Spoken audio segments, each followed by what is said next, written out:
Libération des otages français, les réactions fusent de partout pour saluer le rôle déterminant du président de la République, Issoufou Mahamadou, dans le processus.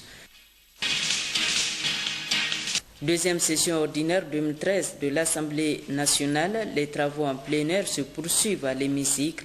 Les élus nationaux se sont penchés ce matin sur le projet de loi déterminant les avantages des membres de la Haute Cour de justice.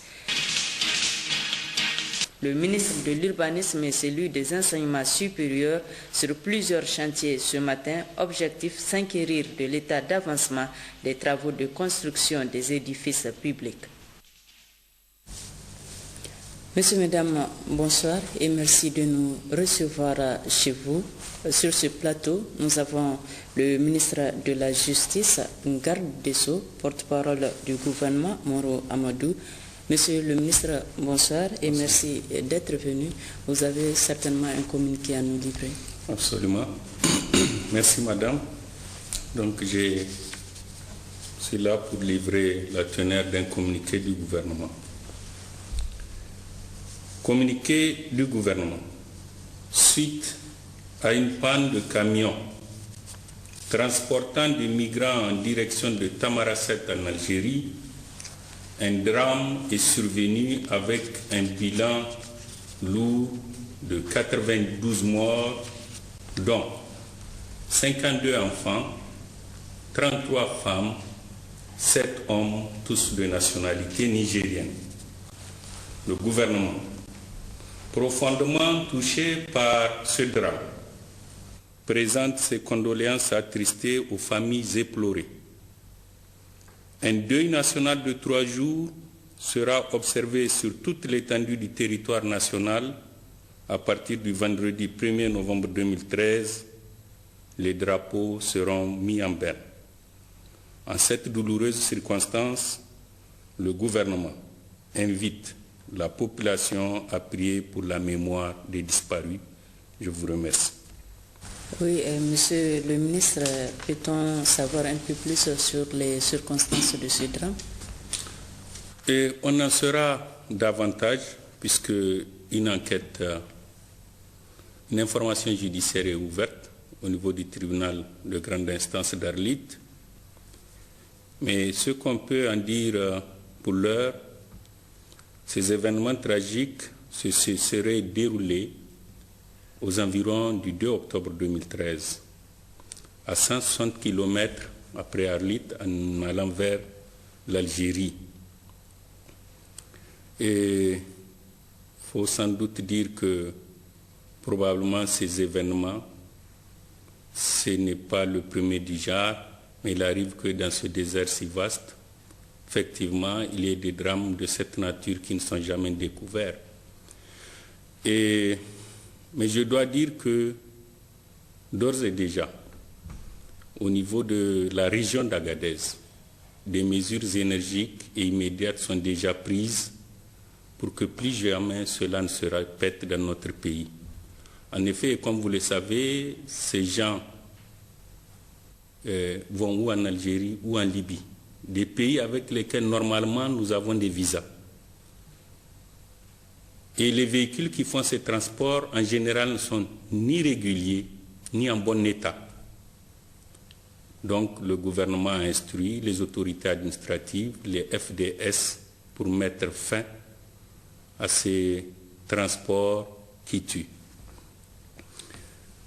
Je dois ajouter également que ces personnes sont pour la plupart de la région, ressortissantes de la région de Zender, précisément de Kantié en général. Et voilà pour l'heure ce qu'on peut en dire. Il doit y avoir eu 2 ou 3 véhicules qui sont tombés en panne dans ce désert-là. Il a fallu longtemps pour que l'information puisse filtrer et pour que les dispositions soient prises et que hier, donc les investigations permettent de découvrir en des lieux disparates ces différentes tombes de nos compatriotes cherchant à traverser le pays vers l'Algérie et probablement vers un peu plus loin. Et quelle autre mesure l'État envisage-t-il par rapport à cet incident? Alors, il faut dire que pour l'heure et pour ce qui s'est passé, dès demain, Inch'Allah, le président de la République a décidé de dépêcher une mission de très haut niveau pour aller présenter les condoléances de la nation aux familles déjà identifiées des victimes de ces tragiques événements. Pour l'heure, voilà les informations que je peux livrer à l'opinion nationale et internationale. Je vous remercie. Merci, Monsieur le Ministre. Merci d'être venu. Suite de cette édition, avec ce communiqué de la présidence de la République, les otages français ont été libérés le 29 octobre 2013 après un processus de négociation efficacement mené. Au nom du président de la République, son Excellence Issoufou Mahamadou, je voudrais féliciter solennellement l'équipe de négociation qui a travaillé d'arrache-pied en vue de l'aboutissement heureux des actions engagées pour cette libération. Je rends hommage à chacun de ses membres dont l'habileté et les talents avérés ont permis d'obtenir à la plus grande satisfaction de tous les résultats que nous avons enregistrés. Ces félicitations vont également à l'endroit de l'équipage de l'hélicoptère nigérien ayant servi à cette opération, un équipage qui a su avec courage et détermination avoir les gestes qu'il faut pour garantir le succès de cette initiative. Signé Seydou Sidibé, directeur de cabinet du président de la République. Réaction également du président de l'Assemblée nationale, Hamamadou, a salué les efforts consentis par les autorités de la 7e République, au premier rang desquels le président de la République, Issoufou Mahamadou. Je dirais tout d'abord, au nom de la représentation nationale, que pour le Niger, c'est véritablement un motif légitime de satisfaction. Nous pouvons dire que le Niger, à travers cette action, a recouvré et sa dignité et son honneur. Nous ne pouvons que nous en féliciter et féliciter, et en particulier les acteurs nigériens qui se sont impliqués dans cette libération. Je veux parler en particulier de M. Akoté, parce qu'il faut dire qu'il a véritablement joué un rôle cardinal. Je veux parler aussi du président de la République, dont la perspicacité à choisir les bons acteurs a contribué véritablement à libérer ces 4 Français. Le Niger en est fier et la représentation nationale en présente au gouvernement toutes ses félicitations. Les députés nationaux de la majorité, tout comme ceux de l'opposition, ont tous apprécié l'action déterminante du président Issoufou dans la libération des otages français. Tous les Nigériens aujourd'hui sont très contents, très fiers de cet événement que vous venez d'évoquer. En effet, les 4 otages français qui ont été enlevés sur le territoire nigérien après 3 ans de captivité viennent de recouvrer leur liberté et de voir leur famille. Et nous sommes très fiers en tant que Nigériens, en tant que parlementaires aussi, de constater que notre diplomatie est très active. Et la communauté internationale la lui reconnaît.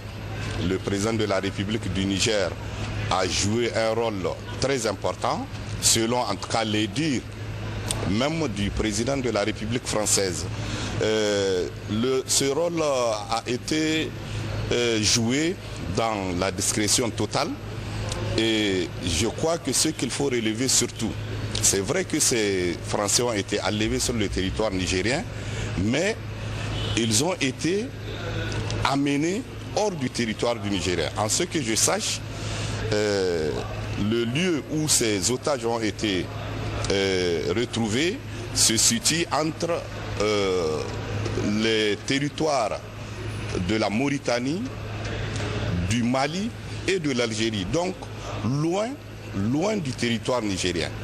Et de manière extraordinaire, le président de la République a réussi, avec l'équipe qu'il a mise sur cette affaire, il a réussi, n'est-ce pas, à avoir des informations fiables, des informations donc, si vous voulez, qui ont permis, n'est-ce pas, de connaître le lieu de cache de ces Français, et il a mis en place une stratégie, n'est-ce pas, qui a permis d'avoir l'accord des personnes qui les ont enlevés et jusqu'à obtenir leur libération. Nous nous réjouissons vraiment de cet événement. Nous demandons aux Nigériens de garder, de continuer à, si vous voulez, faire confiance aux autorités qu'ils ont élues et de faire confiance à leur diplomatie. C'est un honneur pour tout le peuple nigérien que ces otages soient libres et qu'ils le soient à travers la diplomatie nigérienne. Ensuite, le commentaire que cela m'inspire, on dit mieux vaut prévenir que guérir. Des événements de ce genre, c'est vrai, ne sont pas toujours prévisibles. Mais il faut prendre des dispositions en amont qui permettent de sécuriser les travailleurs et de façon générale les citoyens nigériens et les étrangers que nous hébergeons, afin que ces événements-là n'arrivent pas sur notre sol. Et pour ce faire, il appartient à l'État nigérien et aux différentes sociétés intervenant dans ce domaine-là de prendre les dispositions matérielles et sécuritaires afin que des événements de ce genre soient prévenus. Pour Chefou Amadou, la libération des otages est très importante pour un pays. Suivant à ce propos ses explications. Je voudrais exprimer ma profonde satisfaction pour le déroulement heureux de ce feuilleton, pour le moins très fâcheux. Et j'adresse mes très vives félicitations à tous ceux qui ont contribué de près et de loin au déroulement heureux de cette situation et qui ont permis de libérer les otages français capturés à Arlit. Et je suis particulièrement fier de l'action menée par notre président, le président Issoufou. Action déterminante et qui a permis la libération des otages. Et cette action me paraît être un signal fort en direction de l'apaisement, de la paix et de la solidarité, non seulement dans notre pays, mais dans tout le Sahel. J'exprime également ma profonde sympathie aux otages, à leurs familles et toute ma compassion pour la douleur et les peines qu'ils ont encourues pendant ces 3 années de captivité. Je formule le vœu qu'également, à cette occasion, il y ait un resserrement de liens de fraternité et d'amitié entre le Niger et la France, qui sont maintenant devenus des liens séculaires et même plus profonds, puisque nous parlons tous français maintenant. Je crois que tous les Nigériens comprennent la peine des intéressés, la peine éprouvée par leur famille et leur pays. Le Niger, en effet, vous vous souvenez, en 1993, a connu ses premiers otages. 25 agents de force de l'ordre et de l'administration avaient été pris en otage pendant plusieurs mois. Et je sais par conséquent de quoi je parle, et je sais, n'est-ce pas, toute la préoccupation que cela peut constituer, les soucis que cela engendre aux dirigeants, sans compter bien sûr les familles, les populations. Par conséquent, vraiment, c'est une bonne nouvelle, c'est un jour heureux, l'annonce de la libération de ces otages, qui est la libération tout simplement des soucis et des préoccupations, et un espoir pour la paix, pour l'unité et la cohésion des populations qui doivent maintenant regarder vers l'avant pour construire l'État, notamment un État de droit. C'est la préoccupation du médiateur de la République, vous le savez, pour vivre ensemble, apprendre à vivre ensemble, inventer un avenir, un devenir pour le développement ensemble, en commun. Cela passe par le bannissement définitif de la violence et pour la promotion de la fraternité et de la solidarité. La réaction de l'ambassadeur de France au Niger ne se fait pas attendre, Christophe Bouchard. Pour Christophe Bouchard, la libération des 4 otages français est un véritable motif de satisfaction pour la France et le Niger. Elle renforce davantage la coopération entre les deux pays. Effectivement, après une épreuve qui a duré plus de 3 ans, c'est un soulagement pour tous les Français, mais je sais aussi pour tous les Nigériens, de voir ces quatre compatriotes libres. Et donc le président de la République qui les a accueillis hier l'a dit, les ministres, notamment M. Fabius et M. Le Drian, qui sont venus à Niamey dès mardi, ont tous exprimé cette joie. C'est vraiment le premier sentiment, je crois, de tous les Français.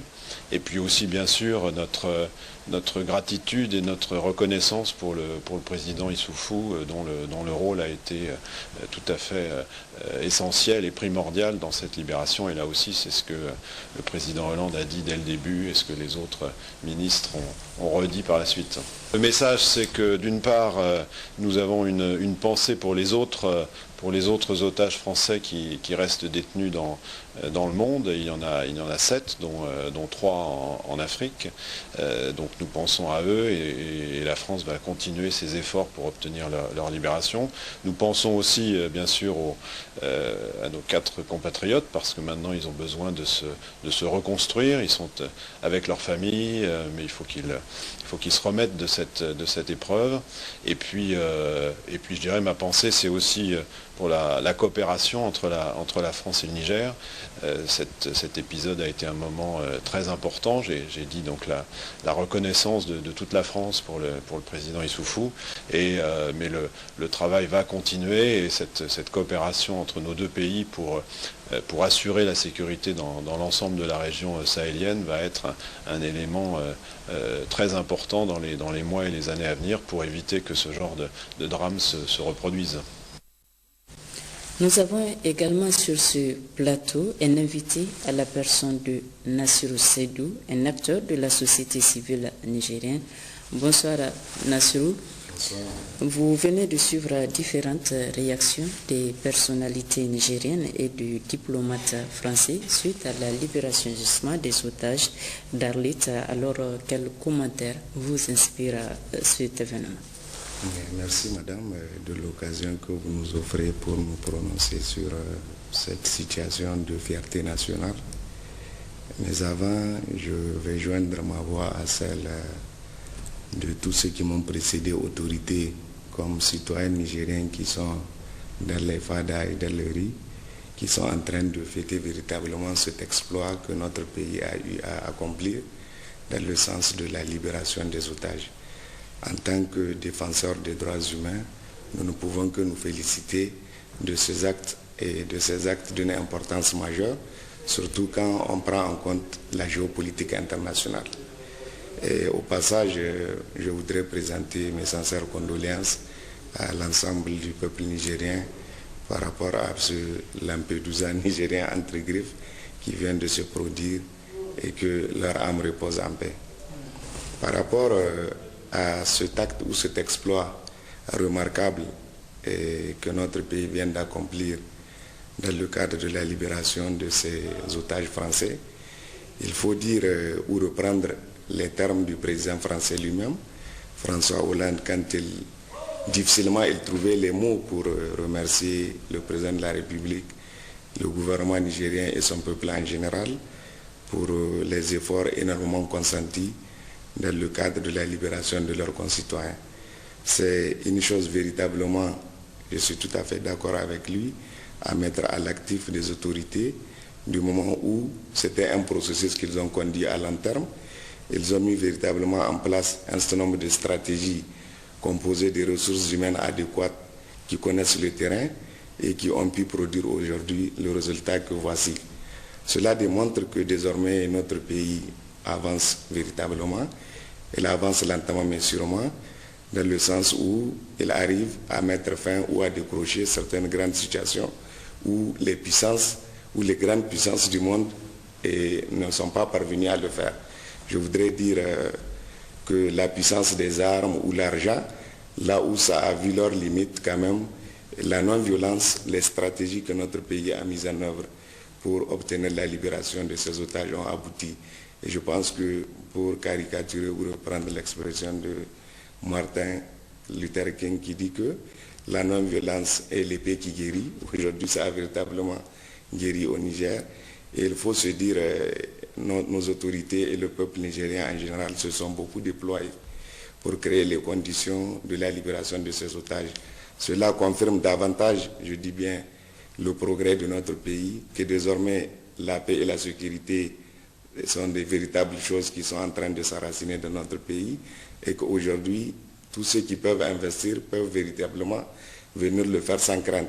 Et du moment où, depuis que ces otages ont été enlevés, vous avez su la cohérence et la constance avec laquelle le gouvernement et le président de la République ont tenu, ils ont cru, ils ont énergiquement agi avec le concours de l'ensemble des conseillers qui se sont investis aussi. Et je pense qu'aujourd'hui, l'ensemble du peuple nigérien, nous sommes en train de jubiler, nous sommes en train de fêter cette joie, puisque, il faut dire, c'est une sorte d'affront même lavé au peuple nigérien, parce qu'on était très inquiets au moment où ces otages ont été libérés sur notre territoire, il faut le dire, notre responsabilité était grande. Et aujourd'hui, grâce à Dieu, aux efforts que les autorités ont eu à mettre en place, nous nous sommes retrouvés dans une situation où notre pays compte désormais et notre pays peut véritablement s'imposer sur l'échiquier national et international, surtout dans la géopolitique, dans le sens de la sécurisation du continent. Et voilà qui réaffirme l'attachement du président de la République aux idéaux de paix et de stabilité, surtout dans le Sahel. Oui, tout à fait. Je voudrais rappeler que la constance et la cohérence avec laquelle ils ont toujours agi, comme je l'ai dit, puisque la paix et la sécurité, c'est une affaire de tous. Il faut que le peuple comprenne que sa collaboration et le soutien qu'il apporte toujours aux autorités est plus que jamais nécessaire pour la consolidation de cette dernière. Parce que sans paix, aucun acte de développement n'est possible. Sans paix, les petits jeux politiques ne sont pas possibles et beaucoup d'autres choses. Donc je pense qu'il nous faut la consolider ensemble et créer les conditions autour des autorités pour que désormais la politique sécuritaire ou la vision de la sécurité du président de la République et de son gouvernement soit désormais accompagnée par l'ensemble des citoyens nigériens compris tels. Et je voudrais au passage souligner que c'est la deuxième ou la troisième fois, et il faut vraiment s'en féliciter, que l'ensemble des Nigériens font l'unanimité autour d'une question. Voilà aujourd'hui que ce soit les hommes politiques, les citoyens que vous voyez, dans les FADA on en parle, le Niger a accompli un exploit, le Niger a accompli une grande prouesse qu'aujourd'hui il a fait renaître même l'espoir au peuple français, puisqu'à un moment donné ils ont désespéré eux-mêmes, même s'ils s'efforçaient de parler, mais aujourd'hui, quand même il faut dire que le sourire est revenu sur tous les visages, nous l'avons vu quand on les a accueillis à l'aéroport de la France.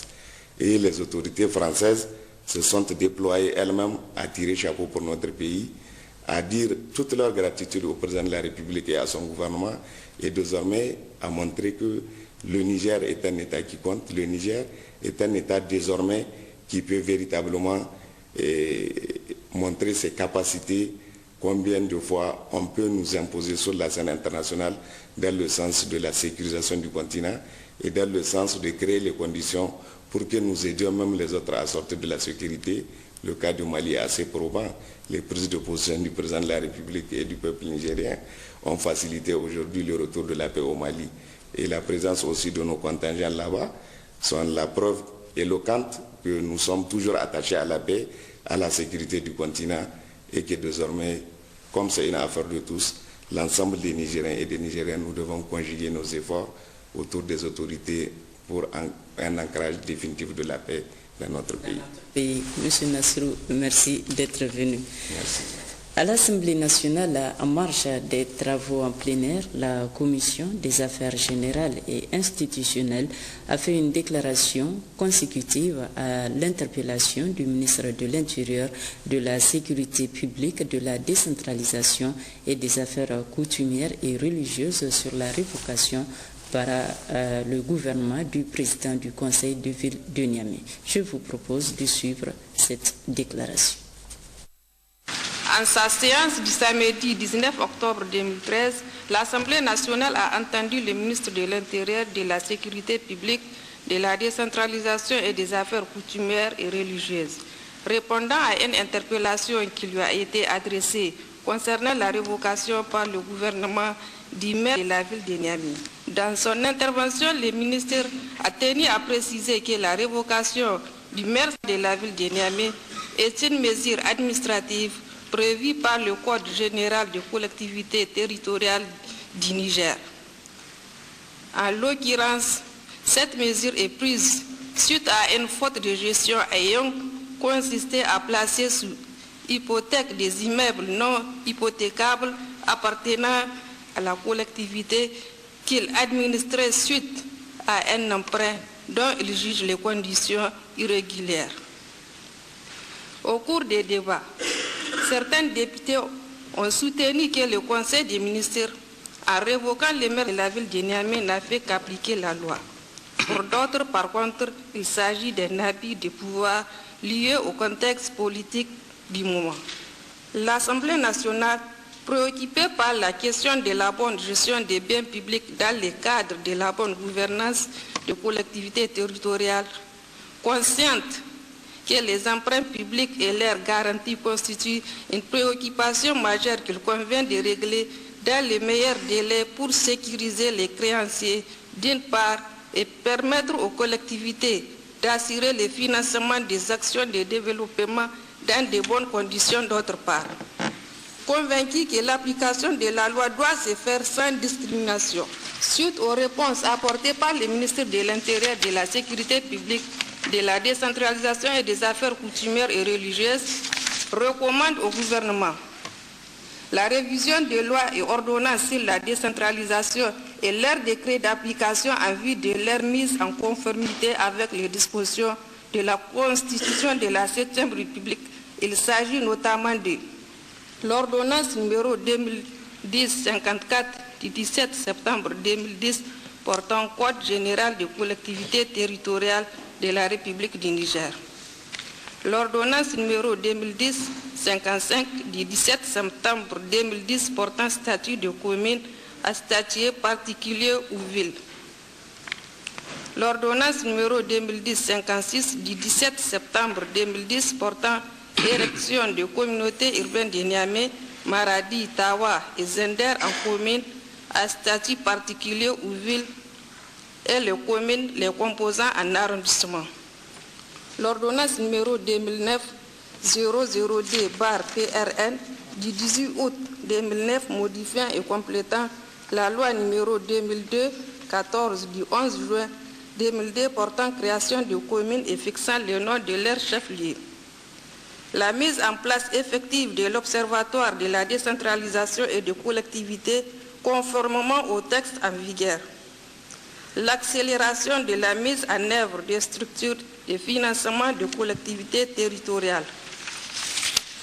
En outre, l'Assemblée nationale décide de la création et la mise en place, dans un bref délai, d'une commission de contrôle parlementaire sur l'effectivité du transfert de compétences et de ressources aux collectivités en général, et sur la gestion des villes de Niamey, Maradi, Tawa et Zender en particulier.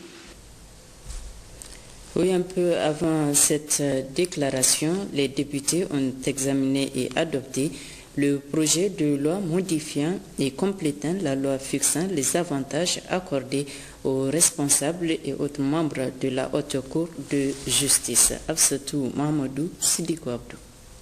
93 voix pour, 0 contre, 0 abstention.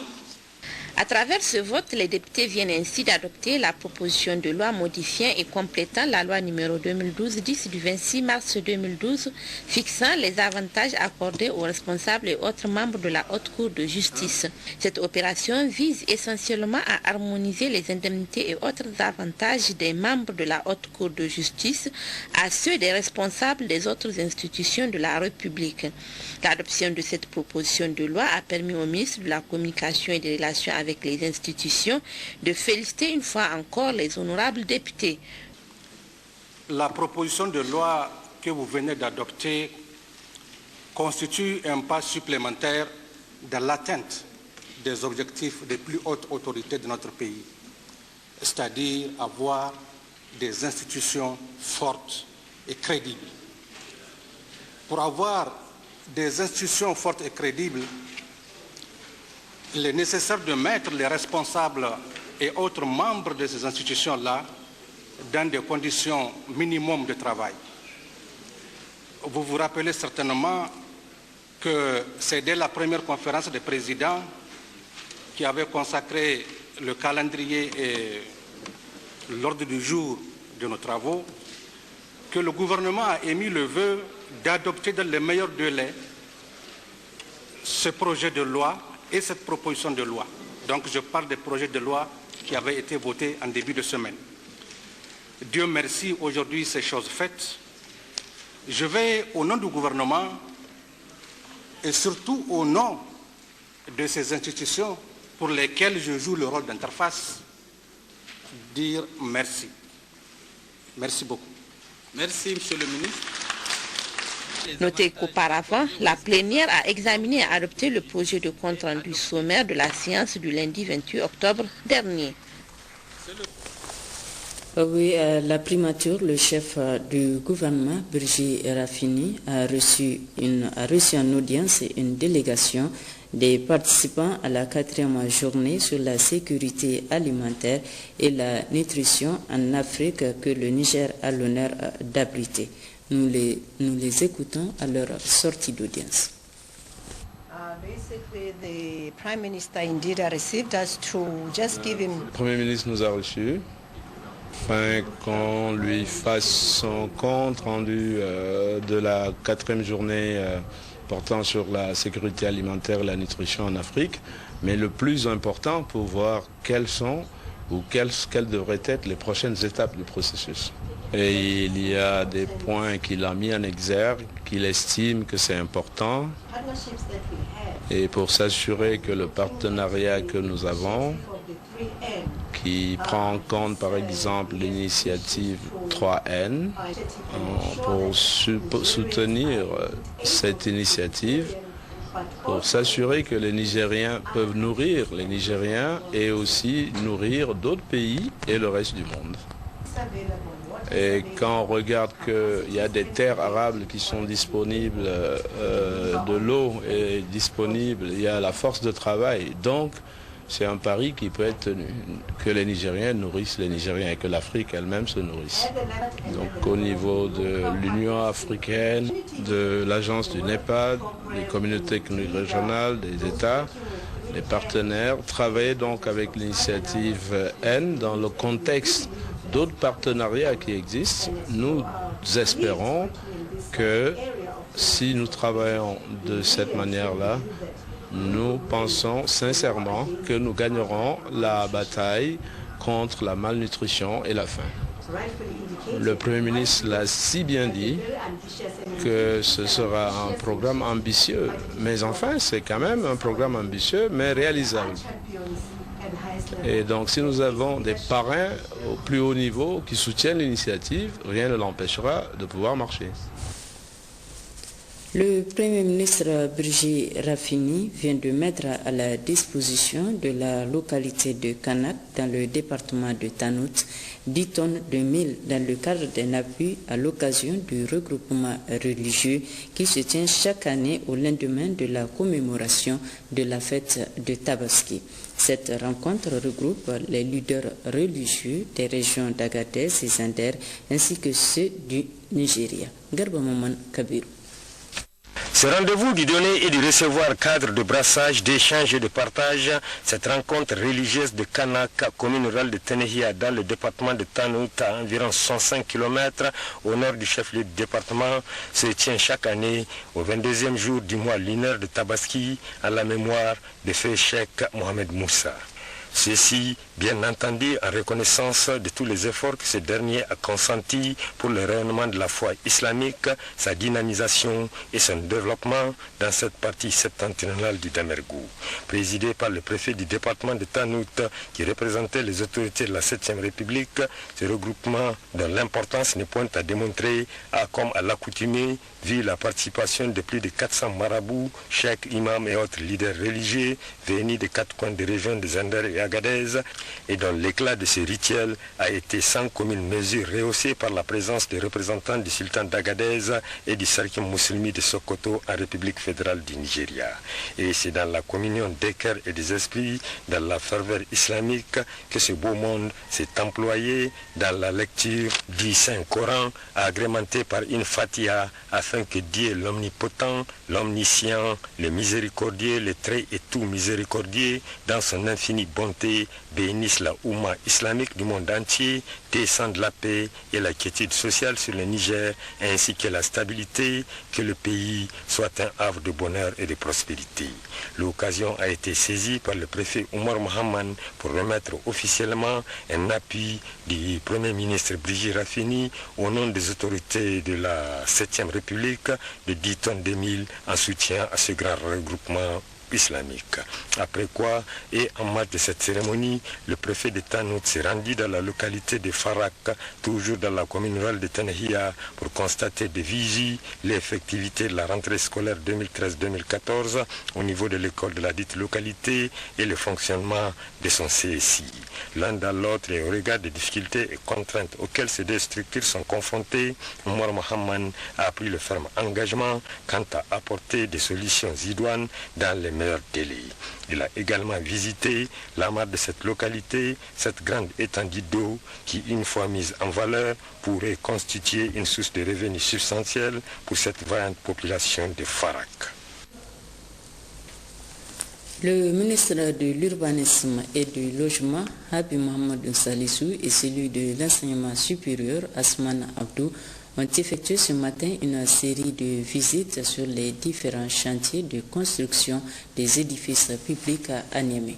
Il s'est agi pour les deux membres du gouvernement d'aller constater et apprécier l'état d'avancement des travaux. Haman Seni, James Didier. Première étape de cette visite, le chantier de construction du plus grand amphithéâtre de l'Université de Niamey, de 1000 places, dont les travaux sont aux arrêts, alors que l'entrepreneur a été payé par l'État qui a investi plus d'1,40 milliard de francs CFA pour la construction de ce grand amphithéâtre pour créer un meilleur cadre d'études aux étudiants. Avec un taux d'exécution de 60%, le délai de finition était prévu pour le 24 août passé. Face à cette situation, le ministre de l'Urbanisme et du Logement a donné des instructions fermes et sommé l'entrepreneur de reprendre très vite les travaux, sinon l'État prendra toutes ses responsabilités, a affirmé le ministre de l'Urbanisme et du Logement. Au dortoir du campus universitaire d'une capacité de 300 lits financés sur fonds propres de l'État pour une enveloppe d'1,4 milliard de francs CFA, la finition est au ralenti, le taux d'exécution est fixé à 87%. Quelques difficultés liées aux deux comptes et à l'occupation des chambres par les étudiants pressés pour être logés ont été relevées. Là également, le ministre Habib Mohamed Salissou, fidèle à ce principe, a déclaré que l'État ne tardera pas à prendre ses responsabilités face aux entrepreneurs retardateurs. C'est un bâtiment immense et les étudiants attendent. Nous devons attendre? Non. Le Niger n'attend personne. Tout le monde doit accompagner le Niger et par rapport à ça, nous allons véritablement prendre nos responsabilités et faire en sorte que ce chantier démarre et qu'il finisse au même titre que les autres chantiers que nous avons visités. Au niveau de l'université Abdou Mouni de Niamey, à ce niveau, l'entreprise Moussa Wazir a fait un gros travail, mais il reste toujours cette question de décompte. Les représentants des étudiants présents à cette visite expriment leur satisfaction relative à cette visite initiée par les ministres. Ce que nous avons à dire, c'est peut-être nous réjouir de cette visite des deux ministres. Cela peut témoigner l'intérêt qui est accordé. Nous pensons qu'à partir de ces deux visites, une solution définitive sera trouvée à ces problèmes de retard dans la construction. Le ministre de l'Urbanisme et de Logement, poursuivant sa visite sur le terrain, était sur le chantier de construction de 2 dortoirs de 100 places et 50 places destinés aux élèves du lycée d'excellence. À ce niveau, contrairement aux 12 autres chantiers, les travaux avancent normalement avec un taux d'exécution de 65% à la grande satisfaction du ministre. La construction d'un immeuble R+2, un restaurant pour créer un meilleur cadre de vie et de travail aux agents du Trésor a constitué la dernière étape de cette visite sur le terrain. Avec un délai d'exécution de 10 mois et demi, les travaux avancent normalement à la grande satisfaction du ministre qui encourage et salue le patriotisme de ces deux entrepreneurs. Et là, je voudrais vraiment féliciter d'abord l'ensemble de l'équipe qui se charge de ce chantier-là, donc l'entreprise Abou Mamadou, qui est en train de faire du très bon travail. Donc il n'y a pas beaucoup de choses à dire, sauf qu'il faut le payer au fur et à mesure qu'il travaille par rapport aux décomptes déposés. Nous avons tous les responsables du Trésor à qui nous demandons de faire diligence pour que toutes les constructions, tous les décomptes que nous envoyons à leur niveau soient payés pour faire en sorte que les constructions que l'État entreprend soient terminées et mises au service du public. Le lycée d'excellence. À ce niveau, il faut aussi féliciter les entreprises qui sont dedans. Une entreprise de M. Soufou Garba, c'est bien ça, et qui, lui, presque sur fond propre, il a reçu qu'une avant de démarrage, est en train de pratiquement finir un dortoir de 100 places pour les garçons. Je voudrais vraiment remercier les entrepreneurs qui ont fait preuve de beaucoup de responsabilité et beaucoup d'amour pour leur pays. Et je pense que ceux qui sont bien, il faut les remercier. Ceux qui sont mauvais, il faut pratiquement les radier de tout l'échiquier, même des entrepreneurs nigériens. Parce qu'on ne peut pas comprendre ça. Si les gens ont pris l'argent de l'État, c'est pour travailler. Ceux qui n'ont pas pris l'argent de l'État, il faut bien que l'État aussi vienne à leur aide, à leur secours, pour qu'ils puissent faire le travail. Au terme de cette visite sur le terrain, le ministre a promis personnellement de suivre de près tous les travaux de ce chantier financés sur fonds propres de l'État en espérant de procéder très bientôt à la réception de ces ouvrages destinés pour le bien-être de la population nigérienne. Pour sa part, la ministre du Tourisme et de l'Artisanat, Mme Baré Hawa Abdou, a procédé hier à l'inauguration d'une nouvelle infrastructure hôtelière au quartier des Ambassades. L'hôtel Résidence Fayel, d'une capacité de 32 lits, vient renforcer la capacité des infrastructures d'accueil dans la capitale Niamey. Hamani Seni, Khadija Tassan. Cette cérémonie entre dans le cadre du développement économique et de la relance du tourisme dans notre pays. L'inauguration hier de l'hôtel Résidence Fayel entre dans ce cadre. La construction de ces résidences est le fruit de l'entrepreneuriat féminin en général et de la jeunesse en particulier. Une initiative saluée par le maire du 1er arrondissement, Boubacar Hamadou, qui a félicité la jeune promotrice pour cette action qui représente un fleuron pour le 1er arrondissement. La directrice générale de l'hôtel Résidence Fayel a tenu à remercier tous ceux qui ont contribué à l'aboutissement de ce projet avant de les inviter à découvrir ce cadre agréable. Je profite de cette occasion pour lancer un appel aux autorités de notre pays et aux institutions financières pour être toujours disponibles pour soutenir la jeunesse et les femmes porteuses de projets, des projets de développement tels que celui qui nous réunit aujourd'hui. Ces institutions dirigent à l'écoute des petites et moyennes entreprises pour les accompagner dans leurs exaltantes démarches. Que dire de plus sinon lancer un cri de cœur à tous les jeunes entrepreneurs du Niger. Oser, innover, exceller. Le succès est au bout du chemin, tant que nous serons épaulés par les autorités de notre pays et nos partenaires qui s'intéressent au développement du secteur privé au Niger. La ministre en charge du tourisme, dans son discours inaugural, s'est réjouie de cette initiative qui cadre parfaitement avec les objectifs de son département ministériel et des plus hautes autorités de ce pays. L'hôtel Résidence Fayel est construit sur 2 sites, abritant le siège et une annexe pour un coût d'investissement de 520 millions de francs CFA.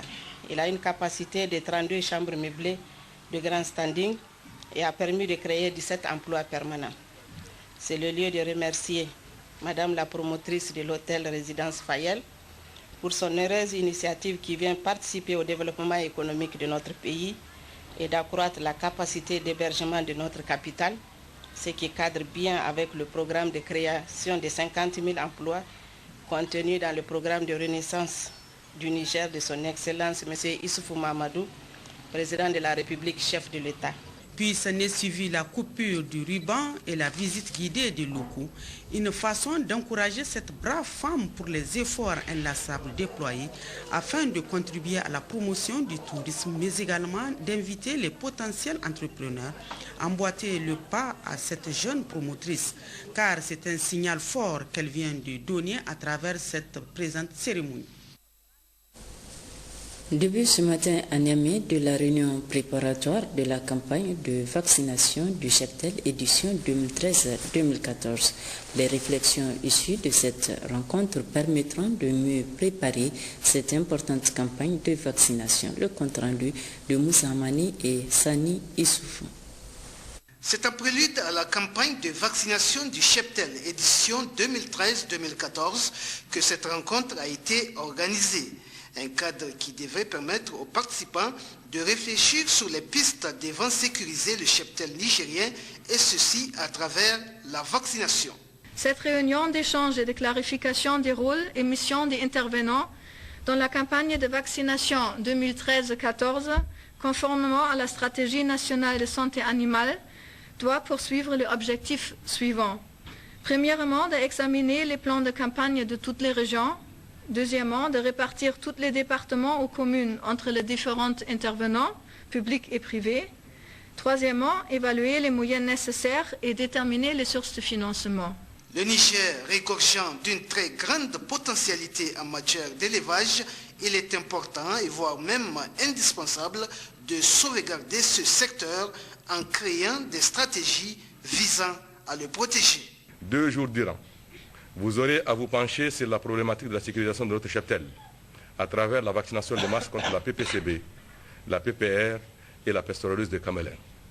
En, premièrement, établissant de manière participative un plan de campagne nationale qui fera notamment l'état des lieux, des ressources humaines, financières et matérielles qui sont nécessaires. Deuxièmement, déterminer avec précision les prises en charge des différentes opérations.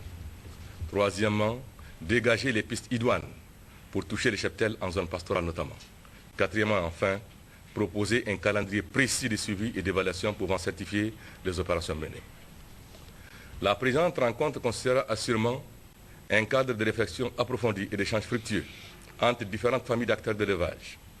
Et je fonde l'espoir, à raison de la qualité des participants, que les résultats de vos réflexions répondront mieux aux attentes des décideurs et légitimement à celles du monde pastoral, en proposant de nouvelles méthodes d'approche susceptibles de rehausser le taux de couverture vaccinale de notre cheptel. Cette démarche noble et visionnaire permettra aux participants, avec l'appui des différents partenaires techniques et financiers, de mener une belle campagne de vaccination du cheptel nigérien.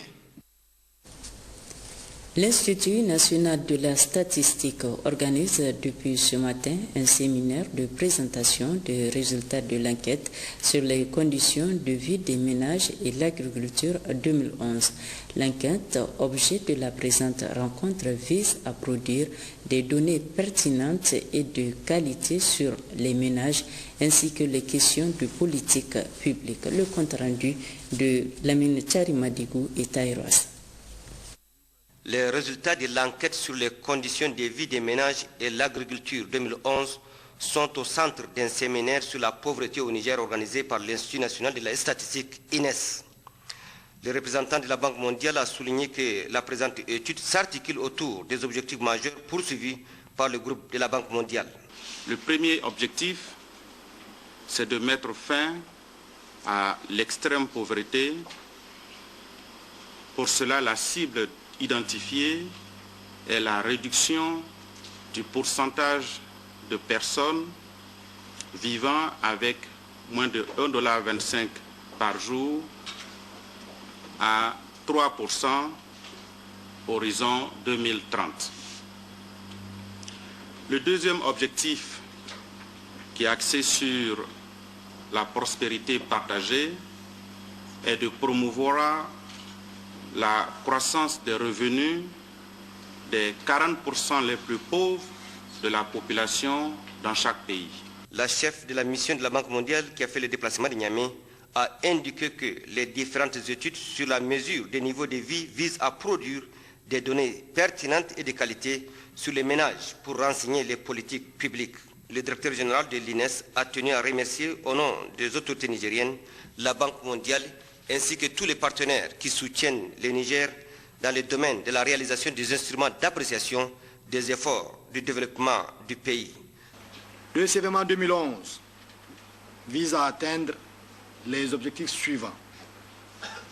Mesurer les progrès réalisés dans la recherche de l'atteinte des objectifs du millénaire pour le développement.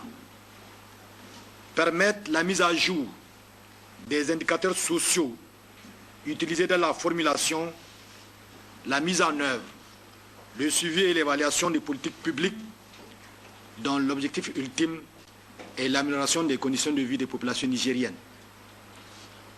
Fournir des statistiques sur l'organisation et la structure du secteur de l'agriculture et de l'élevage, ainsi que sur l'utilisation des ressources entrant dans les activités de production agricole. Au cours du présent séminaire, les participants auront apprécié les différents thèmes de l'étude et à formuler des recommandations à même de contribuer à améliorer la capacité de l'INES dans la production des documents relatifs à la pauvreté et aux questions des politiques publiques. Du 12 au 22 août 2013, une délégation de chercheurs nigériens en agronomie a effectué une mission de travail au Brésil.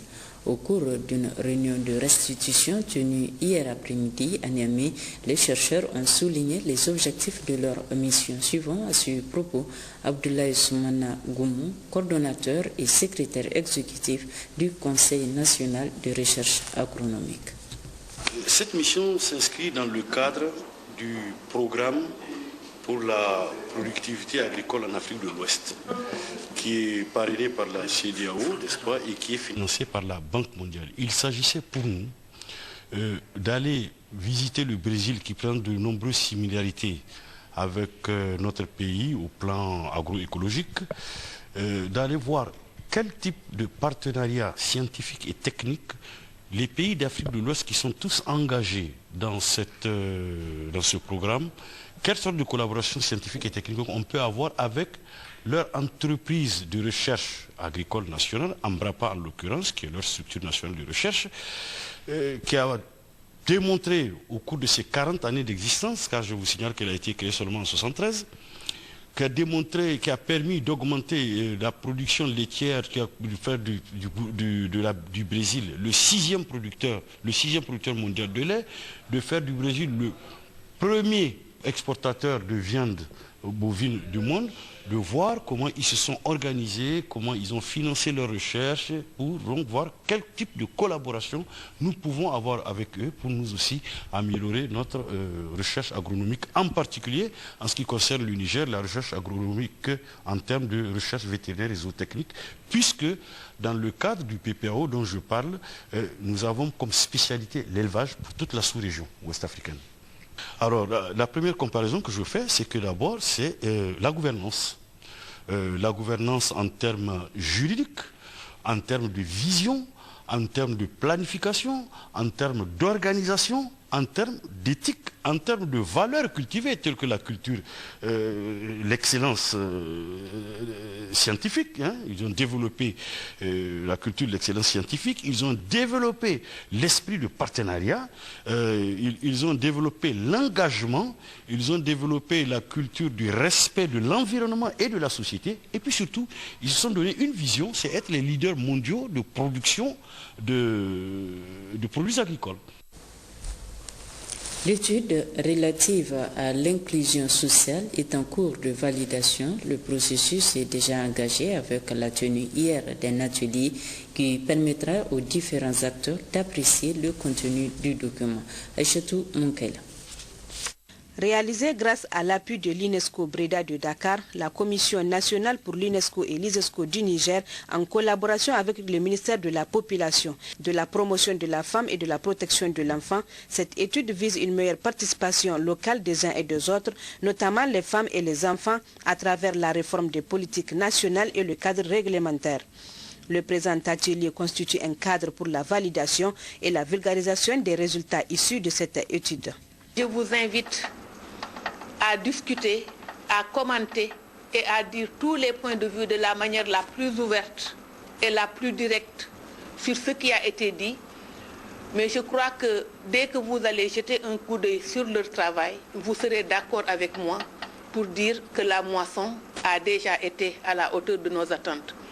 Vous direz au professeur Alou et à vous-même que nous sommes contents et fiers des premiers résultats que nous avons obtenus. Cet exercice, il faut le dire, aidera sans doute le gouvernement à faire de l'inclusion sociale une réalité. D'ores et déjà, elle figure parmi les préoccupations majeures des plus hautes autorités.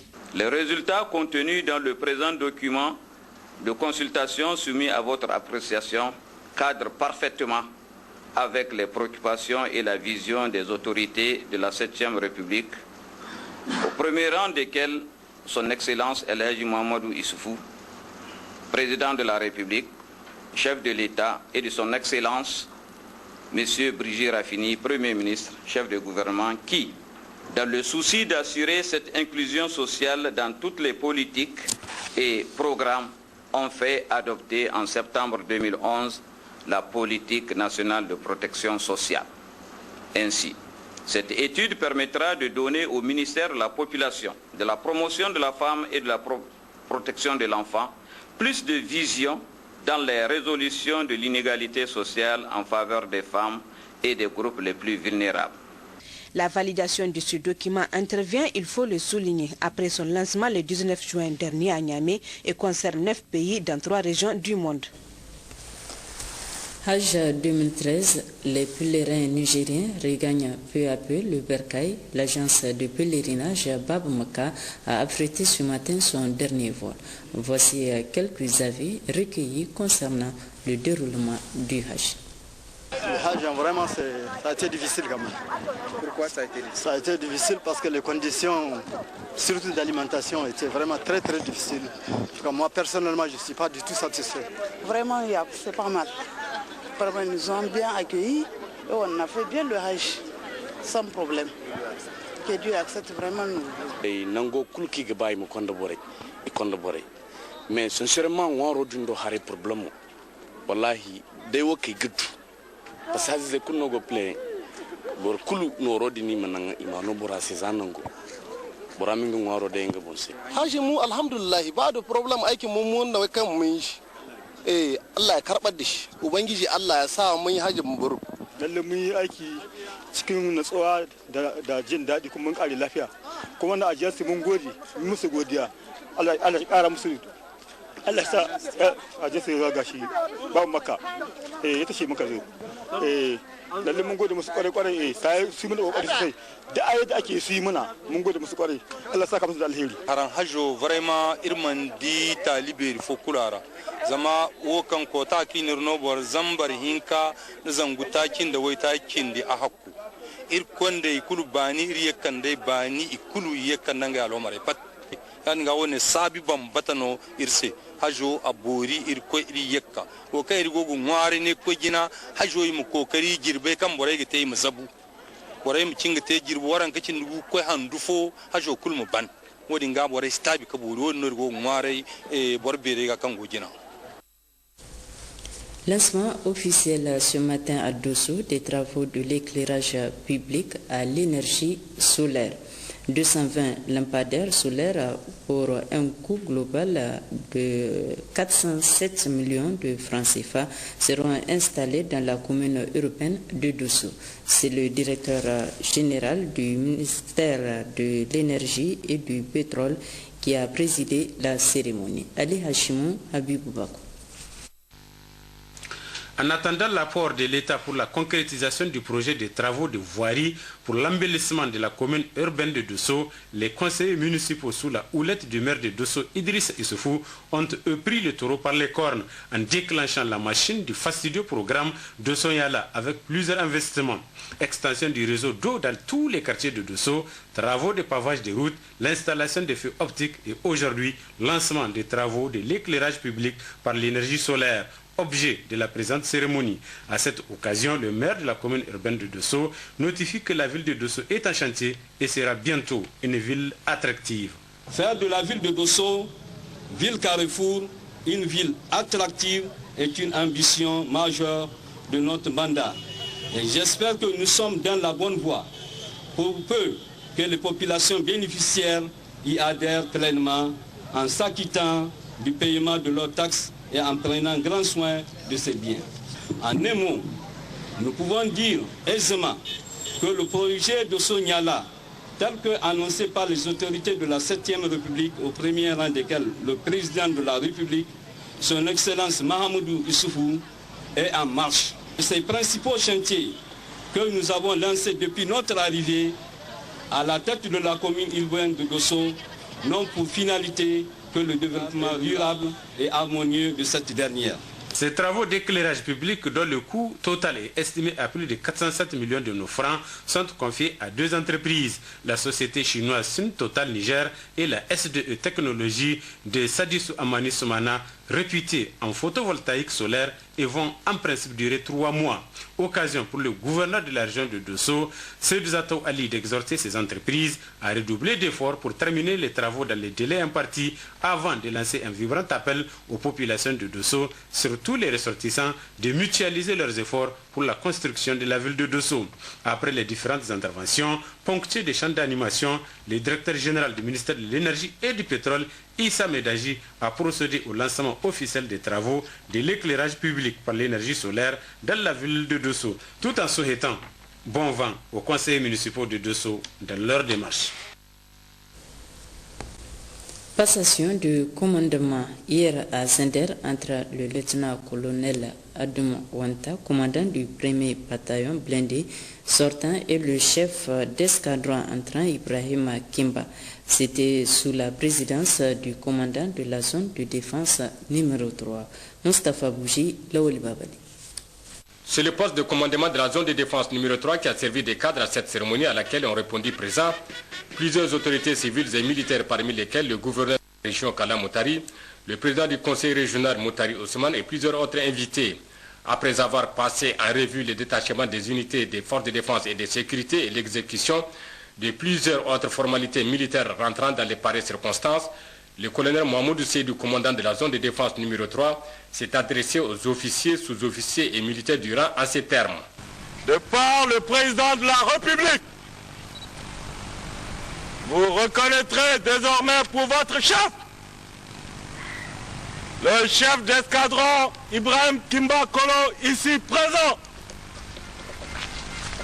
Vous lui obéirez en tout ce qu'il vous commandera pour le bien du service, l'exécution des règlements militaires, l'observation des lois et le succès des armes du Niger. Ce fut ensuite la remise du fanion au tout nouveau commandant du 1er bataillon blindé. Né le 13 décembre 1973 à Niamey, marié et père de 2 enfants, le chef d'escadron Ibrahim Kimba Kolo est un produit de l'école des officiers du Nigeria Défense Academy de Kaduna, où il est rentré en 1996 avant de sortir avec une licence en sciences po. Par la suite, il fréquenta en 2001 l'école d'application en armes blindées et cavalerie de Beijing, République populaire de Chine. En 2006, les cours de futurs commandants d'unité option route canon Samur de France. Et en 2012, l'école d'état-major à République fédérale d'Allemagne. Il occupa plusieurs postes. Officier adjoint au 233e escadron blindé fan de Madouala, commandant d'escadron 323e escadron blindé fan de Zender en 2005 et commandant de la compagnie 236e compagnie saharienne motorisée fan d'Akokan en 2006. Médaillé des opérations des Nations Unies au Congo et en Côte d'Ivoire, ainsi que des opérations extérieures de la République du Niger, le chef d'escadron Ibrahim Kimba Kolo parle plusieurs langues, notamment le français, l'anglais et l'allemand. Cérémonie similaire à la 52e bataillon interarmes de Difa, la synthèse de la cérémonie avec Abdraman Boukari et Abdraman Massou. Cette cérémonie de passation de commandement intervenue ce matin au niveau de la place de prise d'armes du 52e bataillon interarmes de Difa s'est déroulée dans une ambiance purement militaire placé sous le haut commandement du commandant de la zone de défense numéro 5, le colonel Moukaila Sofiani. Au rang des invités, outre la présence des responsables des différentes unités des forces de défense et de sécurité, l'on notait également celle du gouverneur de la région de Difa, M. Yakubu Soumana Gao, entouré pour la circonstance du président du conseil régional, du secrétaire régional adjoint de la région et des autres cadres de commandement. L'occasion donc pour le commandant de la zone de défense numéro 5 en installant officiellement le chef de bataillon Issa Kanahiou à la tête du 52e bataillon interarmes, de notifier aux officiers, sous-officiers et hommes de rang. De par le président de la République, vous reconnaîtrez pour votre commandant de bataillon le chef de bataillon Issa Kanahiou ici présent. Vous lui obéirez en tout ce qu'il vous demandera pour le bien du service, pour l'exécution des règlements militaires, l'observation des lois et le succès des forces armées nigériennes. Fermez le banc.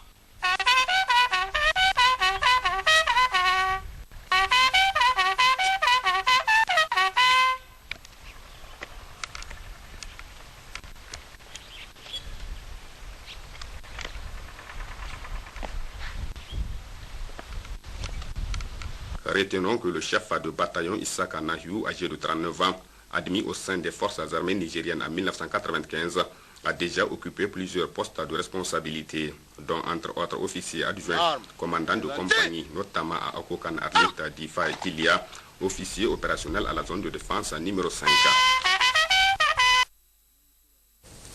Ouverture ce matin à Tilaberi de l'atelier de restitution et de validation du document de renforcement des capacités des acteurs non étatiques dans le cadre de la mise en œuvre du programme d'appui à la société civile. D'autres précisions avec Jibonouhou et Abdoulaye Soumana. Il s'agit à travers cet atelier qui durera 2 jours de présenter aux acteurs non étatiques issus de toutes les régions du Niger la stratégie de renforcement des capacités SRC actualisée, les recommandations du consultant pour l'amélioration du plan de renforcement des capacités PRC à travers un tableau de synthèse des activités prévues par priorité et par niveau pour les DP2 et DP3 en lien avec la SRC. D'enrichir les documents présentés et parvenir à la validation de la stratégie de renforcement des capacités des acteurs non étatiques. En ouvrant les travaux, le directeur général de l'aménagement du territoire et du développement communautaire a indiqué que la mise en œuvre du PASOK 2 témoigne de la volonté de l'État du Niger et de l'Union européenne à appuyer fortement le processus d'émergence dans notre pays d'acteurs non étatiques. El Haji Ibrahim Adamou devait ensuite situer toute l'importance de cet atelier. La tenue du présent atelier reflète la nouvelle approche donc que l'État veut imprimer à cette seconde phase du PASOK dans l'offre de renforcement de capacité.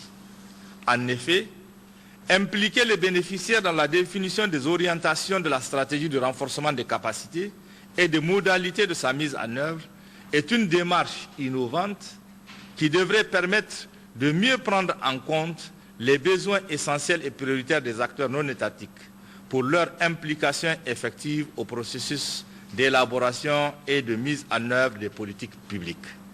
À cet égard, comme vous le savez, les autorités de la 7e République sont engagées et viennent d'adopter le plan de développement économique 2012-2015, unique cadre de référence pour la définition et la mise en œuvre des actions de développement au profit de la population. La mise en œuvre de ce plan de développement économique et social, qui se veut inclusive et engageant tous les acteurs, détermine à terme la contribution au développement des acteurs non étatiques. La représentante de la délégation de l'Union européenne s'est quant à elle réjouie de la présence des différents acteurs à cette rencontre.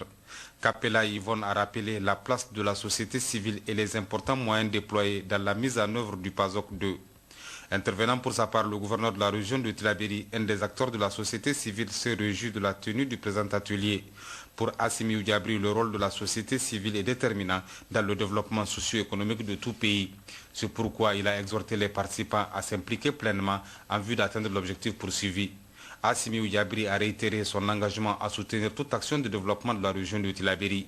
Auparavant, la secrétaire générale de la commune urbaine de Tillabéri a pris la parole pour exprimer toute sa reconnaissance pour le choix de Tillabéri pour abriter cette importante rencontre.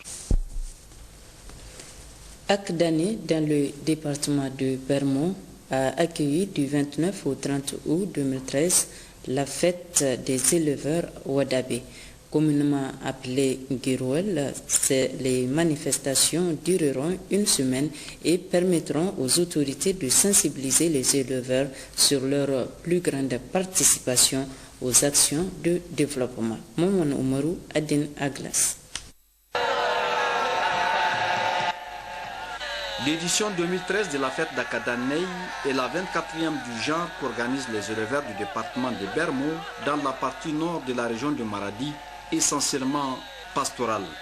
Cette année, la fête aura enregistré la présence d'Ibrahim Yakouba, directeur adjoint du cabinet du président de la République, du docteur Gandou Zakara, secrétaire général du gouvernement, et plusieurs autres invités qui traditionnellement accompagnent cet événement.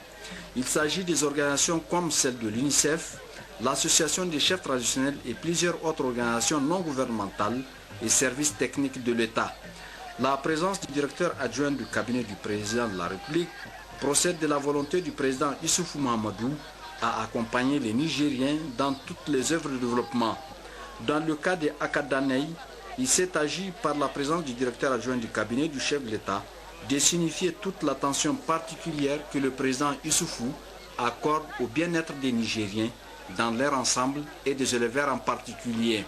C'est ainsi que la présence du directeur adjoint du cabinet du président de la République et celle du secrétaire général du gouvernement traduisent éloquemment cette volonté des plus hautes autorités du Niger à soutenir les communautés dans leur recherche du renforcement de leur capacité de résilience.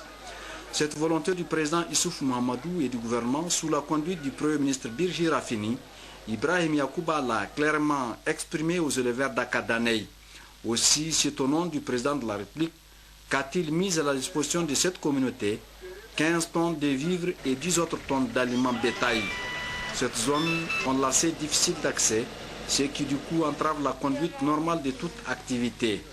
Les éleveurs d'Akadanei, par la voix de leurs représentants, autorités administratives, élus et chefs traditionnels, l'ont fait savoir aux représentants du président et du gouvernement en guise de doléance, même si plusieurs investissements ont été réalisés dans cette zone. La fête d'Akadanei, si elle permet de raffermir les liens de fraternité, d'amitié et de solidarité entre les membres de la communauté, il n'en demeure pas moins que les autorités saisissent l'occasion pour passer des messages de sensibilisation des populations sur leur propre prise en charge, mais aussi sur des sujets aussi importants que les feux de brousse, les vols de bétail, l'éducation des enfants et des jeunes filles en particulier, la santé animale et des personnes, ainsi que le pastoralisme. Il s'agit de créer les conditions du développement économique et social de ces communautés nomades par le soutien des autorités, des partenaires au développement et de toute autre structure. Les communautés nomades de cette zone ont mis à profit ce regroupement pour exprimer leur reconnaissance aux autorités de la 7e République pour l'importance qu'elles accordent à cet événement, mais aussi pour les soutiens apportés dans le cadre de la satisfaction de leurs préoccupations. Celle-ci se résume à la pratique des cultures dans la zone pastorale, les vols de bétail, les feux de brousse, le manque d'infrastructures adéquates des services administratifs, de santé, des écoles, l'élevage et la communication, et bien sûr la sécurité. Le président du conseil régional de Maradi, Paté Bala, a relevé toutes ces difficultés de la zone et en tant qu'élu de ces populations, leur devoir, a-t-il dit, est d'étudier les dossiers et leur trouver des solutions. C'est pourquoi il s'y attelle. Et les discussions ont été approfondies autour du directeur du cabinet du président de la République et du secrétaire général du gouvernement sur tous ces sujets de préoccupation. Et pour ce faire, ces préoccupations seront portées à la connaissance des qui de droit pour solutions immédiates ou au cas par cas selon les priorités.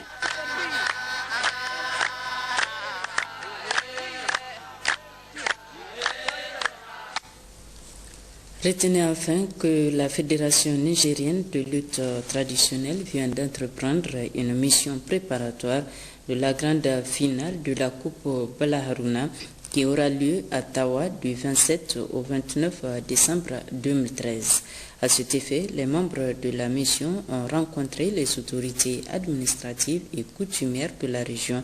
Le compte rendu de Kader Sangaré et Abdoulaye Abdraman.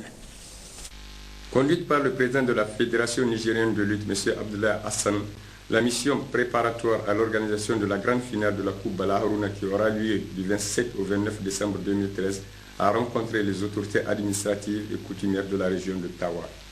Elle s'est rendue successivement au conseil régional, à l'arrondissement communal 2, à la préfecture, au conseil de ville, au niveau de l'arrondissement communal 1 et à la résidence de l'honorable chef de canton de Tawa.